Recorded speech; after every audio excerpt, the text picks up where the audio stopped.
Highrich online തട്ടിപ്പ് case പ്രതികൾക്കെതിരെ lookout notice പുറപ്പെടുവിച്ച് എൻഫോഴ്സ്മെന്റ് ഡയറക്ടറേറ്റ്. കമ്പനി ഉടമ കെ.ഡി. പ്രതാപൻ, ഭാര്യ ശ്രീന എന്നിവർക്കെതിരെയാണ് നോട്ടീസ്. വിമാനത്താവളങ്ങളിലും റെയിൽവേ സ്റ്റേഷനുകളിലും ജാഗ്രതാ നിർദ്ദേശം നൽകി. കേരളം കണ്ട ഏറ്റവും വലിയ തട്ടിപ്പ് എന്നാണ് ഹൈറിച്ച് ഓൺലൈൻ തട്ടിപ്പിനെ എൻഫോഴ്സ്മെന്റ് ഡയറക്ടറേറ്റ് വിശേഷിപ്പിച്ചത്. ഇ.ഡി. റെയ്ഡ് നടക്കുന്നതിനിടെ ഉദ്യോഗസ്ഥരെ കബളിപ്പിച്ച് ഒളിവിൽ പോയ പ്രതികൾക്കായി അന്വേഷണം തുടരുകയാണ്. ഇതിനിടെ പ്രതികൾ വിദേശത്തേക്ക് കടക്കാനുള്ള സാധ്യത മുന്നിൽ കണ്ടാണ് എൻഫോഴ്സ്മെന്റ് ഡയറക്ടറേറ്റ് ലുക്കൌട്ട് നോട്ടീസ് പുറപ്പെടുവിച്ചത്. വിമാനത്താവളങ്ങളിലും റെയിൽവേ സ്റ്റേഷനുകളിലും ജാഗ്രതാ നിർദ്ദേശം നൽകി. OTT പ്ലാറ്റ്ഫോം, ക്രിപ്റ്റോ കറൻസി എന്നിവയിൽ നിക്ഷേപം നടത്തി ലാഭം നേടിത്തരാമെന്നു പറഞ്ഞ് 1157 കോടിയുടെ തട്ടിപ്പ്. 127 കോടിയുടെ നികുതി വെട്ടിപ്പ് നടത്തിയതിന് GST ഇന്റലിജൻസിന്റെ കേസ്. ഹവാല ഇടപാട് വഴി വിദേശത്തേക്ക് കടത്തിയത് കോടികൾ. ഇങ്ങനെ നീളുന്നു ഹൈറിച്ച് തട്ടിപ്പിന്റെ വഴികൾ.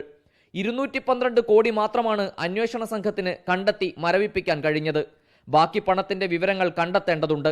ഹൈറിച്ച് തട്ടിപ്പ് കേസ് പ്രതികൾ 3141 കോടിയുടെ നിക്ഷേപം ജനങ്ങളിൽ നിന്ന് സ്വീകരിച്ചു എന്നാണ് സർക്കാർ നിയമസഭയിൽ അറിയിച്ചത്. പ്രതികൾ നൽകിയ മുൻകൂർ ജാമ്യ ഹർജി ഫെബ്രുവരി 2 മാറ്റി. Reporter Ali Akbar Shah, in reporter, Kochi.